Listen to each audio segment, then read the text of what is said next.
மகாஸ்ரீ வெற்றி விநாயகர். எப்படி இருக்கு?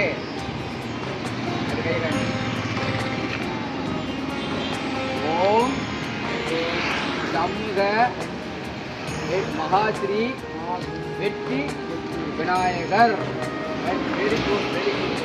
மங்களம் மங்களம்.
தாய் தகப்பன் தான் இந்த உலகத்தில் இது திருப்பதி, இது பழனி, இது ராமேஸ்வரம் சொல்லி தாய் தகப்பன் தான் உருவாக்கணும்.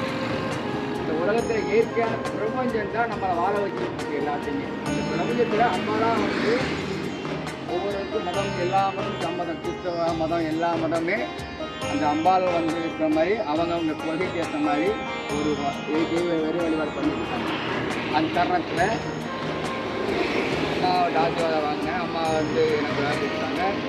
நான் ஒரு 7 வயசுல இருந்து இந்த கோயிலில் நான் சாமி அம்மா எனக்கு பார்த்து அருள்வாக்கு வைத்து அருள்வாக்கு சொல்லியிருந்தேன். அம்மா உருவத்தில் எங்கள் அம்மா உருவாக்கி, பெரியம்மாவும் எங்கள் அம்மா எனக்கு உருவாக்கி கொடுத்த கோயிலை எங்கள் மாமா செலவு வச்சு கொடுத்தாரு. எங்கள் மாமா பாசமாக இருப்பார், அக்கா மாப்பிள்ள. அதில் செலவு வச்சு கொடுத்து அவருக்கு பிறகு இந்த சாமி நல்லா டெவலப்மெண்ட் பண்ணிட்டு ஒரு அருள்வாக்கு சொல்லிகிட்டே இருந்தேன். ஒரு நாள் நல்லா ஒரு 30 ஆண்டு காலம் பண்ணிகிட்டு இருக்கும்போது ஒரு கோயிலை திறந்து வச்சுட்டு லைட்டு போட்டு போயிட்டேன். அதாவது உலகத்தில் எல்லா அண்ணன் தம்பிகளும் இருக்காங்க. ஆனால் என் கூட பிறந்தவங்க வேறமில்லாத பொருளத்தோடு வாழக்கூடியவங்க. அண்ணன் தம்பியில் பசங்கிறாது உறவுகள்லாம் நீட்டாக எல்லாருமே நல்லா இருப்பாங்க. அந்த காரணத்தில் நீ கோயில் அன்றைக்கி சங்கட சக்தியா கோயிலில் பூஜை வைக்கணும், நம்ம கோயிலில் சங்கட சக்திக்கு பூஜை வைக்கணும் அப்படின்னு சொல்லி கொடுத்தாங்க. ஒரு நாளும் கூட மாட்டானே, திடீர்னு சங்கட சக்திக்கு தான் பொறி தேங்காய் வாங்கிட்டு வந்து கொட்டெல்லாம் வாங்கி அடித்து நீ பூஜை வைக்கணும். அப்புறம் நான் என்ன நினைச்சேன், சரி அவன் தகவலுக்கு நானும் அந்த வேலையை போட்டு அவன் வந்து பூஜை வச்சேன். அப்போ அந்த விநாயகர்கிட்ட வந்து கேட்டேன், இல்லையா நான் நகை வச்சுன்னா உனக்கு படணுமா அப்படின்னு. ஒரு நாள் மறக்க லைட் தான் படுத்துவாங்க. இல்லைப்பா எனக்கு வந்து ஒரு விநாயகர் தம்பியாச்சல நானாக தான் அவனுக்கு சொல்ல வச்சேன். என்னை வந்து முதல்ல வந்து அந்த உயரமான பீடம் போட்டு ஒரு கோயிலை உருவாக்கிடு, மேலும் வளர எல்லா மக்களும் பார்க்க சொன்னேன். இன்னைக்கு நீ வந்து நீ நினைச்சா வந்து இந்த கோயிலை உருவாக்குங்க அப்படின்னு அது விநாயகர் வந்து நான் அந்த மனசுலேயே மனத்தான் சொன்னார். ஜோசியம் சம்பிரதாயம் எல்லாம் பின்னாடி, நம்ம மனசு தான் வந்து குரு. நான் விளங்கக்கூடிய வந்து அன்பே சிவம் மனமே இறைவா போற்றி போற்றி ஸ்ரீ ராமச்சந்திரமூர்த்தி ஜெய ஜெயராம். அதுதான் நான் மனசில் சொல்லிகிட்டே இருப்பேன். அம்பாவில் வந்து நடக்கும்போதே வண்டிட்டு போயிட்டே இருப்பேன். எதுக்கு இதுன்னு சொல்லிகிட்டே இருப்பான். அந்த விநாயகர் வந்து எனக்கு எப்படி அமைச்சிருந்தாரு. சரி உனக்கு அமைச்சரேன்னு சொல்லி திரும்பி பார்க்கும்போது அங்கே ஒரு பைரவர் சிலை இல்லாமல் இருந்தது. இந்த உலகத்தில் வந்து காலபைரவர் தான் வந்து நமக்கு வந்து அம்மன் கோயிலும் காலபைரவர் இருக்குப்பா, நீ அதையும் வச்சிருந்தா நம்ம சொன்னா நீ செலவோட நீ அதையும் வச்சுக்கிறா, ஒரு விநாயகர் பைரவர் சிலையும் அமைச்சு அப்படின்னு சொன்னான். இந்த மாதிரி எனக்கு பணம் இல்லையாம்மா, எப்படி ₹20 செலவாகுமே நினைச்சேன். நீ வயிற்று பணத்தில் நீ கொஞ்சம் சேர்த்து வச்சு எனக்கு நீ செய்யணும். உடனே அது ஒரு என்னால் முடிச்ச ஒரு பணத்தை என்னுடைய வளைப்பு காசை கொஞ்சம் எடுத்து வச்சு புளியங்குடியில் விநாயகர் கொடுத்துட்டு வந்தேன். அது ஐப்பசி மாதத்துடைய ரோக நட்சத்திரத்தில் நீ வைக்கணுப்பா. 1 லட்சம் ரோக நட்சத்திரம், அம்மா வந்து ரோக நட்சத்திரம், ஆவணி மாதம் சதய நட்சத்திரம், குப்பராட்சிக்கு ரோக நட்சத்திரம் 24 லட்சம் ரோகிணி வரும், இது 9 லட்சம் வரும். நீ வந்து நட்சத்திரத்தை வைக்கணும்னா சரிம்மா. அந்த நட்சத்திரத்தை வச்சுன்னா உடனே தம்பியை கூப்பிட்டு நேராக போய் தலைக்கு அட்வான்ஸ் கொடுத்து வந்து வைத்தேன். இப்போ இந்த விநாயகரோட பேர் என்னன்னு தெரியும்னா ஓம் சண்முக மகாஸ்ரீ சக்தி வெற்றி விநாயகர். ஓம் சண்முக மகாஸ்ரீ வெற்றி விநாயகர். இந்த விநாயகருக்கு வைப்பா. சமூகம் ஓம்ங்கிறது முருகர், சமூகநாதன் வந்து உட்காந்துருவார். சந்திரங்கிறது வந்து நல்ல ஒரு மனோகரம் சந்திரன். உலகத்தில் வந்து இரவு பகல் தான் நிலத்துக்கு வெற்றி விநாயகர் வைப்பா. கும்பிட்றவங்க நல்லா இருப்பாங்க. இந்த விநாயகர் அமைக்கக்கூடிய இடம் வந்து எப்படின்னு கேட்டிங்கன்னா தாமரையிலே உட்காந்துருப்பாரு. விநாயகர் வந்து தாமரத்தில் வந்து உட்காந்துருப்பாரு. தாமரையில் உட்காந்து ராகு கேதாவே வருவாங்க. ராகு இது மாதிரி பாம்பு மற்றும் இந்த கல்பூர்ணம் கிடையாது. ராகு ராகாவாக இருப்பார், கேது கேதாவாக இருப்பார். இதை அமைச்சு முடிச்சுட்டு இந்த விநாயகர் இன்னைக்கு இந்த விநாயகர் பகவான் இருக்காரு. இந்த பகவான் உள்ளே இப்போ வெளியே எடுக்க மாட்டேன். இதிலிருந்து ஒரு சிண்டு அமைச்சு வரக்கூடிய நவம்பர் 7ஆம் தேதி 7:45 8:40 இந்த விநாயகர் அமைக்கப்படப்படும். எல்லா அனைத்து மக்களும் வந்து விநாயகர் பேசணும். தங்களால் உங்களுக்கு காணிக்க ₹1 பண்ணால் போதும். எப்படி போகிறாங்க ₹1 நீங்கள் காணி பண்ணாலே உங்களுக்கு ₹2 கோடி அந்த விநாயகர் இருக்காங்க. அந்த வந்து நம்ம பணத்துக்கு நான் நல்லா தான் இருக்கேன். இருந்தாலும் நம்ம தனிப்படம் வைக்கக்கூடாதுன்னு சொல்லி இன்று முதல் ஒரு 10 நாளைக்கு நான் காணிக்க வந்து போனேன். குடும்பத்துக்கு ₹1 போட்டால் போதும். நான்கிற மனைவிக்கு அகம் எடுக்கக்கூடாது. எல்லா மக்களும் நல்லா இருக்கணுங்கிற நோக்கத்தில் தான் நான் இருக்கேன். அது நம்ம அடுத்த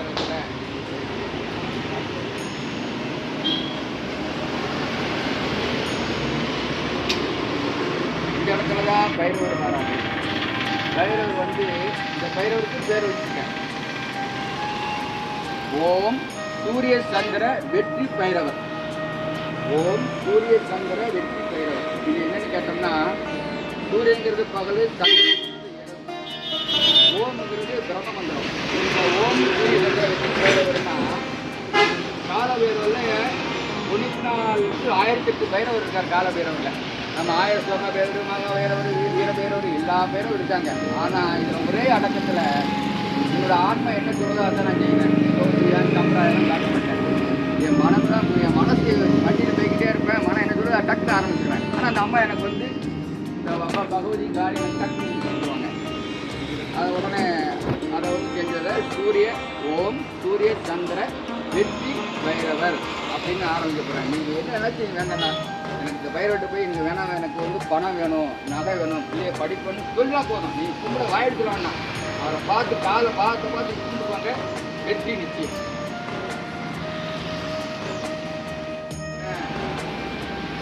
ஒரு தாம்பாளத்தில் வச்சு பிரசனம் போடுறா அப்படின்னா இதில் வந்து ஒரு தாம்பாளத்தை போட்டேன். சும்மா தாம்பாளத்தில் போட்டுட்டு இருக்கேனே, இது எப்படி போடணுங்க, இதில் நீ பலகை செஞ்சு போடு அப்படின்னா என்ன பலகை போடணுமா அப்படின்னு நினைச்சேன். எனக்குள்ள ஐடியா என்ன கிடச்சிச்சு, வில்வ பலகை தான், வில்வ மரத்தில் செஞ்ச பலகை தான் உயர்வுன்னு நினச்சி வில்வையும் ஒரு மாமரமும் நான் வந்து போட்டு இந்த மாம்பழம் மாயிலை ஒன்று ஒரு வில்வ இலையை அந்த விலையை எடுத்து நல்லா மடித்து அம்பாவுக்கு திருபாகத்தில் போட்டு எம்மா நீ என்ன பலகை செய்யணும்னு எடுத்து கொடு அப்படின்னு சொன்னேன். உடனே அந்த அம்மா வந்து மா இலையை வந்து என்கிட்ட கொடுத்தாங்க.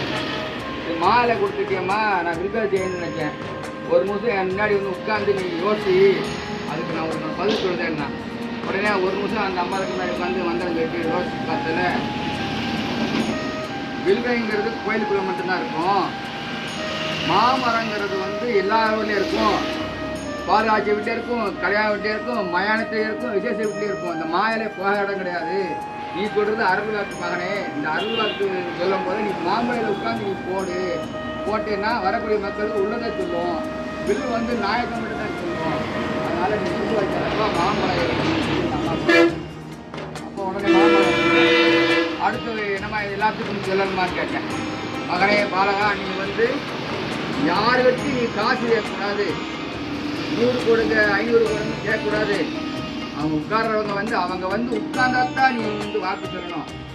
நான் நல்லா பார்ப்பேன், இந்த அம்மாவுக்கு வாங்க, நீ யாரையும் கூப்பிடக்கூடாது. அவங்க நேரம் நல்லா இருந்தால் இங்கே வந்து உட்காருவாங்க.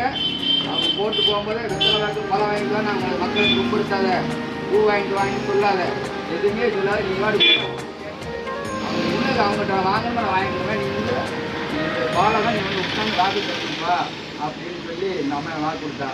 அதே மாதிரி இன்று வரைக்கும் இந்த அம்பாவுக்கு வாக்கு சொல்கிறது காசு கேட்க மாட்டேன். அவங்க போடுற காசு தான் தாண்டவெல்லாம் வாங்குறது, அவங்க இஷ்டம் தான் வாங்கணும். அந்த கணக்கில் நல்லா அனுக்கிறத கொடுத்து இந்த அம்மா எனக்கு செல்வாக்கு கொடுத்துருக்கா. இந்த விநாயகர் படம் அணுக போனோமா, அந்த விநாயகர் படம் சிறப்பு ஜேன்னு முடிஞ்சு சீரும் சிறப்பு செல்வாக்காக இருக்கணும். அந்த எனக்கு அனுக்கிற குடும்பமா தாயே பார்ப்போம்.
भगवते नमः अष्टलक्ष्मी नारायण ओम कम गणपते नमः ओम कम गणपते नमः महागणपते विनायके नमः ओम कम गणपते नमो नमः प्रकृति नमो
நல்லா இருக்கு.